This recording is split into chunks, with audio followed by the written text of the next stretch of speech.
A Team of One by Brad Lee is a high-octane thriller that follows elite operative Jack Stratton, a former Black Ops specialist turned lone wolf, after a mission in Eastern Europe goes catastrophically wrong.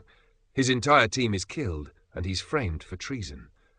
Now a fugitive, Jack lives off the grid, haunted by betrayal and hunted by the very agency he once served.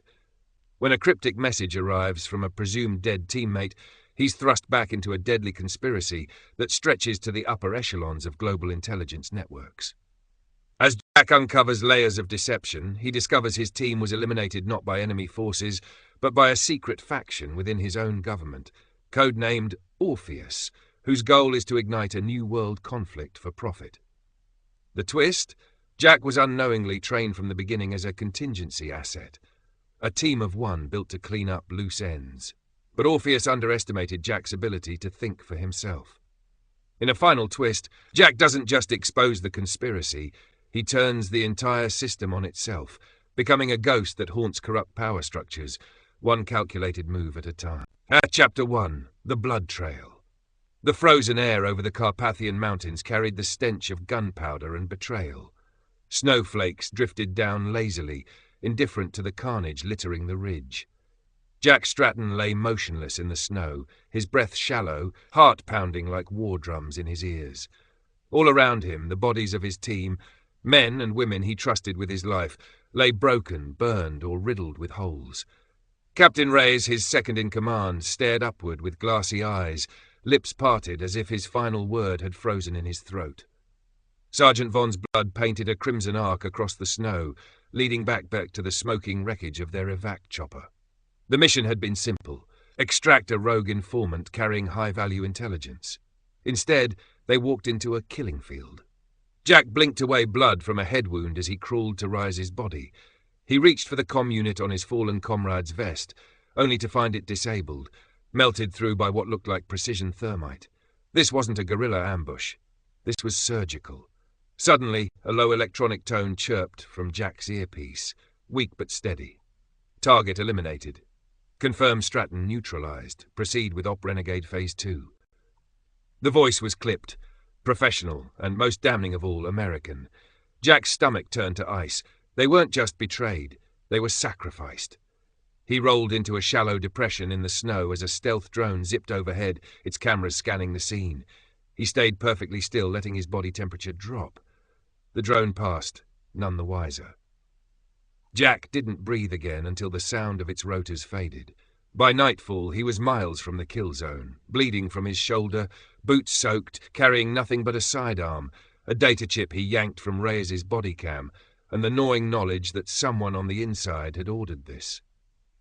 Days later, Jack made it to a safe house buried beneath an abandoned lumber mill in rural Slovakia. He spent the next 12 hours scrubbing blood off his skin and patching up his wounds with trembling fingers. Only when he finally collapsed onto the cot did he allow the grief to rise in his throat, choking him like smoke. The next morning, he inserted the data chip into a cracked laptop. The screen flickered, then displayed Reyes's final minutes. Gunfire, screaming. Then, silence. A shadow moved in the background, turning just enough for the camera to catch the insignia on his arm. A stylized lyre, Orpheus. That was the moment Jack knew the betrayal went deeper than any single mission. It wasn't just the team that was targeted. It was him. They wanted him dead. But they didn't finish the job. Now Jack Stratton is on the run. But he's not hiding. He's hunting, maturely. Chapter 2. Ghosts of the Unit. 3 weeks had passed since the massacre in the Carpathians, and Jack Stratton hadn't spoken a word aloud. He moved like a phantom through Europe's forgotten corridors, abandoned subway tunnels, crumbling border towns, half-lit internet cafes where no one asked questions. The world thought he was dead. That was fine. Let them mourn him or damn him. He needed the silence, but silence never meant peace. His teammates' voices haunted him in flashes, laughter over comms, whispered jokes before deployment, call signs echoing in his skull like ghosts refusing to rest. They came to him in dreams, bloody and screaming, always blaming, never forgiving. Every time he woke, the echo of Reyes's final gasp lingered like frostbite in his lungs. The only tether to reality was a burner phone that hadn't lit up until tonight. It buzzed against the cracked wooden table of a low-rent diner in Sarajevo. Jack stared at the screen. No number, just a symbol, a black chess pawn followed by 3 dots. It was their old signal. Team Phantom. Cautiously he opened the message, a voice file. Encrypted, he tapped it. Jack, it's Mara. If you're getting this, they think I'm dead too. Maybe I am, or maybe this is my last chance to tell the truth. He froze. Mara was their tech lead, sharp, cynical, impossible to rattle. She had been the first to go down when the mission went sideways. He'd watched her body drop through a thermal scope, saw the pool of blood, the confirmed kill. But here she was. Alive? Or was this a trap? Her voice trembled, something he'd never heard before. Orpheus is real. We found something during the Vienna op, something they didn't want exposed. It goes to the top, Jack, higher than command. They wiped the team to bury it, but they missed you. I left breadcrumbs. If you want answers, start in Trieste, the old train yard. The file ended. Jack sat in stunned silence. Around him, the diner hummed with clinking dishes and slurred conversation, oblivious to the revelation shaking the earth beneath his boots. He ran the voice through an audio analysis app. Vocal match, 98.7% certainty. If it was a fake, it was a damn good one, and Mara had said, "They think I'm dead." That was a crack in the coffin lid. Jack stood, slid a few euro notes under his plate, and walked out into the night. Rain sliced through the air like glass, but he didn't flinch. He pulled his hood low and melted into the alleyways, already charting the route to Trieste. A sliver of hope fought through the shadows now, hope that someone else survived, that he wasn't truly alone, but hope he knew was dangerous, and this time the ghosts were leading him straight into the lion's den. Ready for Chapter 3, Operation Orpheus? Chapter 3, Operation Orpheus. The train yard in Trieste had long since been forgotten by the world. Rusting locomotives stood like decaying giants beneath a grey Italian sky, their iron bodies mottled with graffiti and time. Weeds cracked the concrete, birds nested in shattered signal boxes, and silence reigned, except for the whisper of wind through broken windows. Jack moved like a shadow, boots silent on gravel, eyes sharp beneath the brim of his cap. He had arrived before dawn, using back alleys and stolen credentials. No cameras, no witnesses. That was the kind of place Mara would have chosen. He found the train car easily, an old second-class sleeper car tucked behind 2 freight containers. Inside, the air was thick with dust and decay. A data cache, barely hidden under the seat cushion, hummed faintly with a dying charge. Jack plugged it into his portable decryptor and waited as the files came to life. Mara had left him a gift. Dozens of classified memos, fragmented video feeds, surveillance stills, all stamped with a cryptic logo, a lyre ancient and elegant. Orpheus. Jack's breath caught as he scrolled. This wasn't just Black Ops-level secrecy. It was deeper, older. Some of the documents dated back decades. Shadow operations in South America, false flag attacks in Africa. Entire puppet governments propped up, then collapsed by surgical interference. Each operation meticulously archived and signed by Orpheus operatives. But one memo stopped him cold. Project Helix, Strategic Contingency Asset Initiative. His name was on it. Stratton J. The document was heavily redacted, but the message was clear. Jack hadn't just been trained as an operative. He was selected, groomed, built. From day one, his missions weren't about defense. They were litmus tests, measuring how he handled betrayal, stress, and improvisation. Failures were discarded. Survivors were shaped into contingency assets, autonomous, ruthless, self-contained. A team of one. Bile rose in his throat. Every friendship, every loyalty, it had been a test. Even Team Phantom. Had their fates been sealed the moment they trusted him? And Mara? Had she known? As if on cue, the cache played one last file. A video.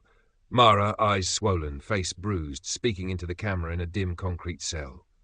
Jack, if you're watching this, I don't know if I'll be alive much longer. They used us. All of us. Orpheus doesn't work for any one country. They are the war economy. They create the conflicts that justify their existence. And you, they made you their scalpel. She looked away, then back, defiant even through the fear.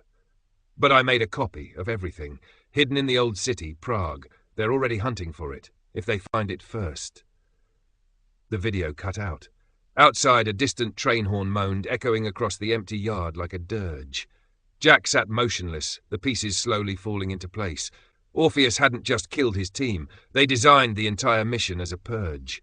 The explosion, the drone confirmation, the silence afterward, all of it had been orchestrated with chilling precision. And if Mara was right, the conspiracy wasn't limited to the agency. It was global. He packed the drive, checked his sidearm, and slid out into the open air, the wind colder now than before. Orpheus wanted to erase him, but ghosts don't die quietly, they linger, and Jack Stratton was just getting started. Chapter 4, A Lover in the Shadows. The last time Jack Stratton saw Elena Moreau, they were tangled in each other's arms beneath a flickering ceiling fan in Marseille, two ghosts pretending the world hadn't already buried them. He left before dawn, a note on the pillow, believing it would keep her safe. That was 2 years ago.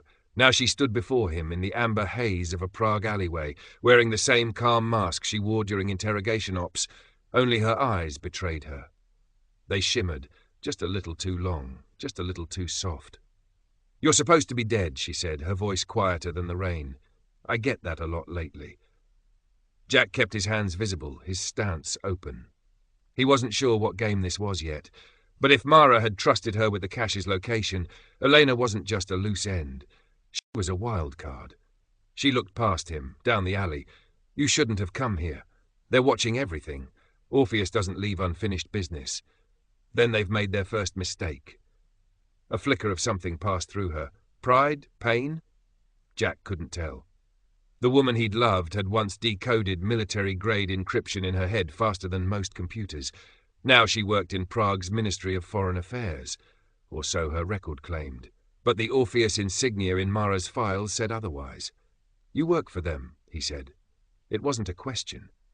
"I thought I did," Elena replied, "until I saw the mission logs from Vienna, until I found out what they really did to your team, to you." She stepped closer, her breath mingling with his, her voice now a whisper soaked in guilt. "They told me you'd gone rogue, that you executed your team in the field. I read the autopsy fakes. I was meant to testify if they ever brought you in." Jack felt the chill in his blood deepen. "And you believed them." She didn't answer, but the silence said everything. "You were the only part of that life that felt real," he said, more bitterly than he meant to. "Now I don't know what's worse, that they used you, or that you let them." The wound in her expression was brief but deep. She turned away, wiping a raindrop or a tear from her cheek. "I can get you to the cache. Mara hid it beneath the metro tunnels, old Cold War infrastructure. But once you take it, you're out of time." "And you?" Jack asked. "I've already burned my clearance. They know I spoke to you." She looked back at him, the defiance in her eyes flickering like a candle before the wind. "They'll come for me too." For a long moment, neither moved. The air between them was heavy with words unsaid and years undone.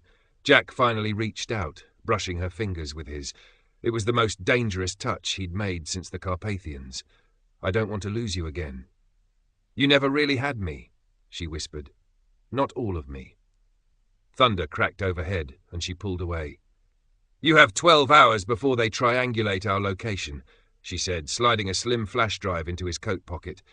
"After that, I don't know if I can help you anymore." Then she disappeared down the alley, swallowed by shadows and rain. Jack stood alone, heart hammering in a rhythm he thought he'd forgotten. She was right. He never had all of her. But now, for the first time, he realized he never really had himself either. And the deeper he chased Orpheus, the more pieces of himself he might never get back. Ready to continue with Chapter 5, the assassin. Chapter 5. They say when you stare into the abyss stares back. Jack Stratton had spent the last month diving into shadows so dark they swallowed time. But tonight, in a derelict hotel outside Budapest, the abyss finally blinked, and it had his eyes.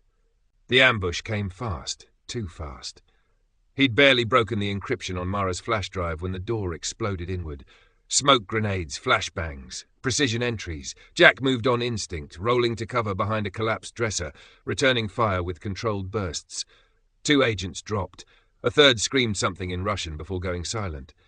But it wasn't until the room stilled that he felt the wrongness. A figure stepped through the smoke, tall, lean, mirrored sunglasses under a hood. Unshaken, silent. He didn't move like a soldier. He moved like Jack. Jack fired. Center mass. The figure didn't flinch. The bullet struck an armored plate planned, expected. In the next breath, the stranger surged forward, disarming Jack in a blur and slamming him into the wall. Up close, Jack could see it now. Same jawline, same eyes, same... "Who the hell are you?" Jack rasped, choking against the pressure on his throat. The man's lips curled into a faint, cruel smile. "I'm what you were meant to become." Then the man vanished in a single, calculated motion. Out the window, down the fire escape, gone before the city even noticed. Jack stumbled back, heart pounding. He scanned the bodies. None bore the Orpheus insignia. No tags, no IDs. Ghost operatives like him. But the last one, the one who didn't fight, he'd dropped something. A photo. It was Jack, standing in front of a shattered convoy in Syria. Only, it wasn't. The timestamp was wrong. The angle impossible. Jack had never been in Syria. Below the image, Subject 42B, codename Falcon, active asset. Primary function, neutralize Subject 42A if compromised. Jack's blood ran cold. They didn't just build him, they built a copy. Back in the safe house, he scoured Mara's cache with trembling fingers, this time searching with intent. Buried in a locked directory labeled Mirror Protocol, he found it. A sequence of DNA profiles, psychological templates, field performance logs, 2 near-identical matches. Jack Stratton, Subject 42A. Unknown, Subject 42B. Both products of an unsanctioned Orpheus cloning program designed to create adaptable solo operatives. Assets with no ties, no conscience, no limits. Jack was the prototype. Falcon was the perfected version. Only Jack hadn't known. Until now, the photos, the coordinated fighting style, the momentary flicker of hesitation, they weren't just tactical. They were personal. Falcon wasn't a copy. He was Jack's twin. Separated by design, raised for destruction, one built to survive, the other built to hunt. As Jack stared at the mirror's fractured truth, something shifted deep within him. Not fear, not rage, but something colder. Resolve. If Orpheus wanted a war between brothers, they were about to get one. But Jack didn't plan to play by their rules anymore. Ready for Chapter 6. Chapter 6, Deepfakes and Deeper Lies. The video surfaced just after midnight. A grainy surveillance feed, timed, framed, and surgically edited, began circling black market forums, intelligence back channels, and eventually the dark heart of global media. Jack Stratton, dressed in black tactical gear, steps onto the marble floor of a diplomatic compound in Geneva. Calm, efficient, a silenced pistol in hand. 4 shots, 1 collapse. The final frame, the bloodied body of UN diplomat Klaus Richter, sprawled beneath the flag of the European Union. The caption, CIA rogue assassin strikes again, footage leaked from classified intel.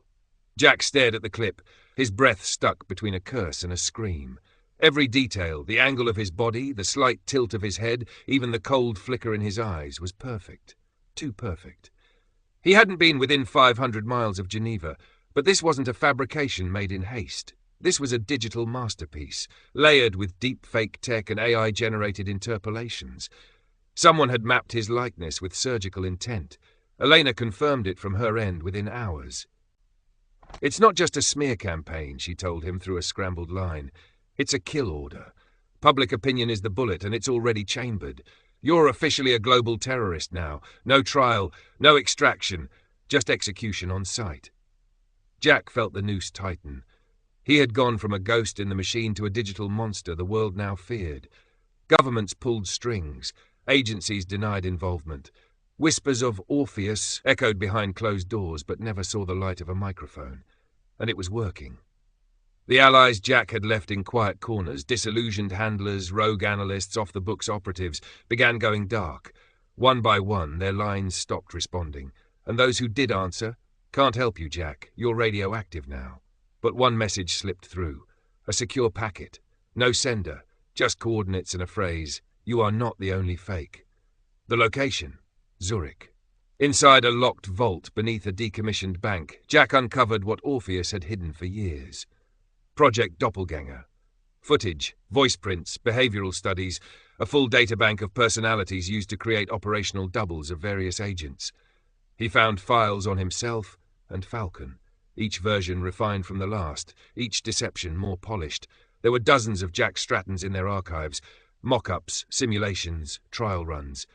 He wasn't just being framed. He was being erased, overwritten by the very persona they had designed for him. But buried deeper, encrypted beneath layers of firewalled AI ciphers, was something worse, a plan. Op Terminus! A false flag assassination attempt designed to trigger conflict in the Baltic states. Jack, the Jack from the video, was the linchpin. Once the world believed he had committed one atrocity, they would accept another. One face, one target, one global war. He stared at his own face across dozens of screens, some still, some in motion, some altered just enough to question his sanity. Then he turned it all off. Jack Stratton was done running from his image. From now on, he would weaponize the truth before Orpheus could weaponize the lie. And if the world saw him as the villain, then maybe it was time they learned what a real one looked like. In a hidden biotech facility buried beneath the Swiss Alps, a place so classified it didn't officially exist, Jack Stratton found the truth he never asked for. It wasn't the guns or the guards that disturbed him, it was the silence. Sterile hallways lined with biometric locks, walls humming faintly with the breath of refrigerated servers. Somewhere between the DNA sequencing labs and the neural mapping center, he stopped being a soldier and became something else. An experiment. The key came from a decrypted file inside the Zurich vault, a scrambled genome ID he hadn't recognized until Elena isolated a match. Subject 42A. His own blood work, pulled from a long-forgotten agency physical 5 years ago, had been catalogued and modified inside Orpheus's bioengineering division. Jack thought he'd uncovered everything when he found Falcon. He was wrong. They didn't clone you, Elena said, her voice trembling through the comms. They edited you at birth. The records told a story no human should read about themselves. He was never just recruited. He was selected. He pulled from an orphanage in Montana after neonatal gene scans flagged him as highly modifiable, implanted with epigenetic conditioning, microdosed with enhancer serums. His training began before he could form sentences. The name Stratton wasn't even real. It was an assigned alias, his real surname redacted, scrubbed from global databases by Orpheus operatives decades ago. A child built to survive, to adapt, to kill, to operate alone if necessary. The ultimate failsafe, a team of one. He stumbled into a glass chamber labeled Archive Lab Theta. Inside, dozens of vials suspended in blue coolant, labels read like gravestones, 42B, 42C, 42D. All terminated, failed trials, mutated samples, behavioral anomalies. Except one, subject 42E. Viable, still active. Jack's eyes narrowed. There was another. Suddenly everything clicked into place. The tailored missions, the betrayals, the uncanny way Falcon mirrored his every move. The synthetic perfection of the deepfake videos. Orpheus hadn't just trained operatives, they manufactured legacies. He hadn't been chosen because he was exceptional. He was exceptional because he had been designed to be.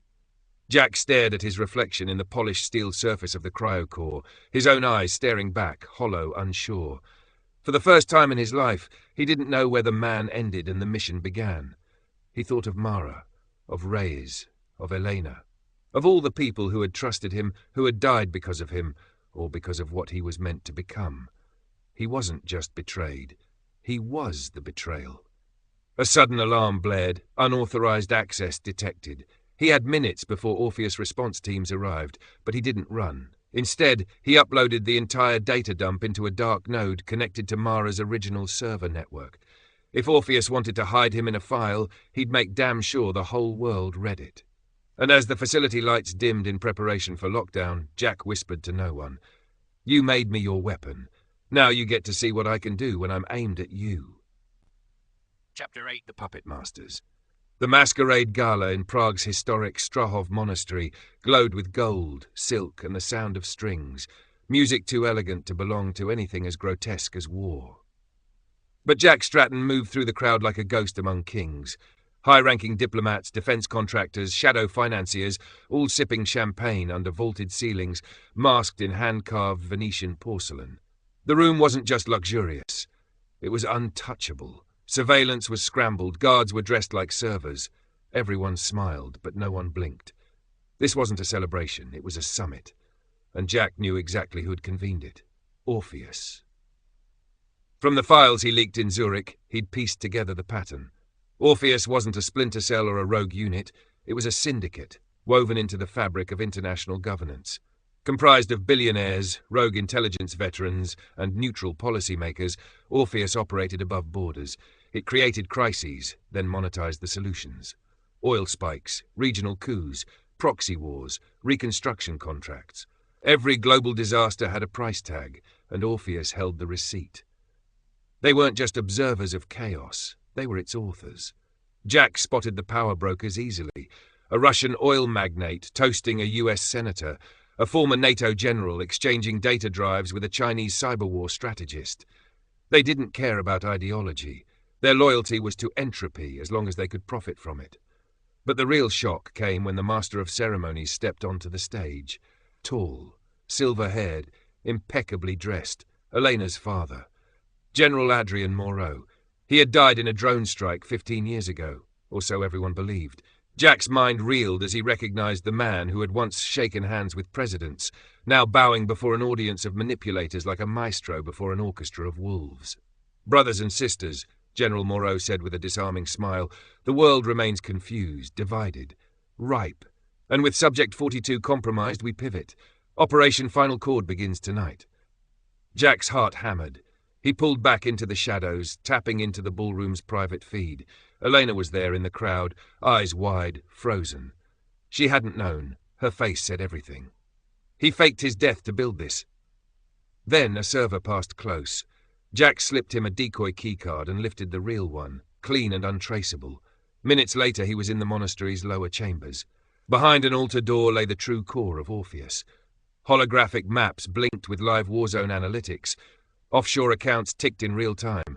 Crisis simulations queued on touchscreens.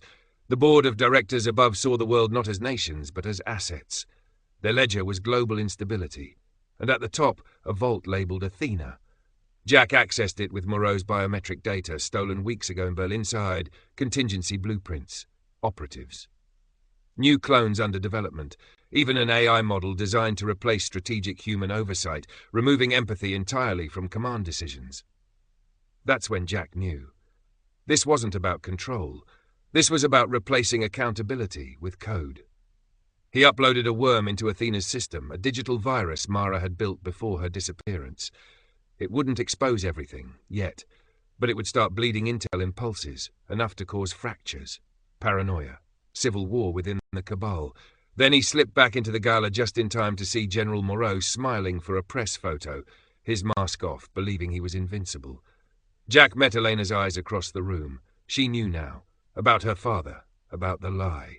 The war wasn't over. It was just about to become personal. Absolutely. Here is Chapter 9, The Fall of Orpheus, where everything fractures. This is the crescendo, the climax of the war Jack has been waging alone. It's precise, cinematic, and emotionally explosive, marking the downfall of the empire that created him. Chapter 9, The Fall of Orpheus. They didn't see it coming. Not at first. Orpheus, for all its omnipotence, had grown comfortable in its invisibility, like gods convinced their cathedral would never collapse. But Jack Stratton had set fire to the foundation, and now the marble was cracking. It began with a single leak. 2 high-level Orpheus affiliates, an African energy magnate and a Scandinavian defense minister, were exposed in a trove of documents released on the dark web. The media pounced. Intelligence agencies launched internal purges. Corporate stocks tanked. Whispers became shouts. But that was just the prelude. Jack's virus, Mara's ghost, had more to say. Every 72 hours, new data surfaced. Names, codes, assassination protocols, financial laundering routes from disaster zones to private islands. Deniability crumbled with every upload. By the time Jack reached London, a dozen countries had declared Orpheus a hostile actor. What had once been myth was now international fact, too big to cover, too damning to bury. Inside a bunker beneath the Thames, Orpheus's core command convened in desperation. General Moreau, the AI director of Athena, surviving board members, now hunted like war criminals. Elena, standing apart from them, eyes unreadable. She had brought the decoy drive herself. And Jack? He had already replaced it. From a rooftop across the city, he watched the final feed begin. A live broadcast hijacked across multiple networks, coordinated through 5 proxy servers and a satellite uplink built from the very tech Orpheus once used to destabilize regimes. On screen, Jack's face appeared, unmasked, unfiltered. My name is Jack Stratton. I was created by Orpheus, used by them, betrayed by them. Now I return the favour. What you're about to see is not an accusation, it's the truth. Then came the footage, raw, damning. Children torn from villages by proxy militias, peace talks derailed by planned attacks, corporate profits spiking hours after bombings, even the deepfake of Jack in Geneva, broken down frame by frame, laid bare. The world watched. So did Orpheus. Panic set in. Athena began to collapse under its own corrupted logic. The AI director ordered a full erasure protocol, but Jack's worm locked it down, rerouting every kill command into a feedback loop. Orpheus's central command lost control of its own infrastructure. Files erased themselves. Communications failed. Loyalty programs turned operatives against each other. In Prague, Elena made her move. She entered her father's control suite, calmly placed her ID on the table, and faced him. "You built this empire to last a century," she said. "It didn't survive your daughter." With a single command, she triggered the last phase of Jack's plan. Release Alpha. All of Orpheus's private intelligence became public, unredacted, unforgiving. And just like that, the empire fell. By midnight, the name Orpheus trended alongside war crimes and tribunal hearings. Half its board was arrested before sunrise. The rest went into hiding, fugitives in a world they once ruled. General Moreau vanished. Some say he was executed by his own operatives. Others believe he escaped into one of the ghost programs he once controlled. But Jack knew the truth, because he left the bullet casing on Moreau's desk himself. Quiet, shattering finale. This chapter is all resolution and reinvention, a haunting, morally ambiguous end to Jack Stratton's war. It's lean, cinematic and reflective, closing the saga with lasting impact. Chapter 10, The Phantom Operative. 3 months later, Jack Stratton was officially dead. No funeral, no body, just a leaked agency memo citing collateral loss during an unsanctioned operation. The world moved on. Headlines shifted, trials began. Treaties were renegotiated in the ash of a shattered machine. But in the fractured corners of intelligence circles, in the hushed meetings between ex-operatives and nervous world leaders, a new name lingered like smoke. The Phantom Operative, the one who dismantled Orpheus from the inside. Some said he was never real. Others claimed he still worked in the dark, correcting the systems that failed him. A few believed he had become something far worse, a rogue balancing the scales by his own code. They were all right and all wrong. Because Jack Stratton had disappeared. Not into death, but into anonymity, a weapon reclaimed from the war that made him. His face scrubbed from databases, his DNA scattered by falsified trails. No paper, no prints. Not even Elena knew where he'd gone. She only received a single envelope one morning at her safe house in Marseille. Inside, a chess pawn, black, scorched at the base, and a note. "The game's not over, but the board is mine now." She smiled through the ache in her chest and burned the letter before dawn. Far away, in the quiet stretch of northern Canada, a man with Jack's eyes worked in silence beneath the name Alex Monroe. He moved snow, fixed radios, and rebuilt engines for a community too isolated to ask questions. He slept lightly, dreamed rarely, but the ghosts never left. He carried their names in the creases of his memory. Mara, Reyes, Vaughn, even Falcon, especially Falcon. He remembered them not as enemies but reflections, other versions of a man molded by forces no child should have been born into. At night, when the wind howled just right, he listened for orders that would never come. He answered only to silence now.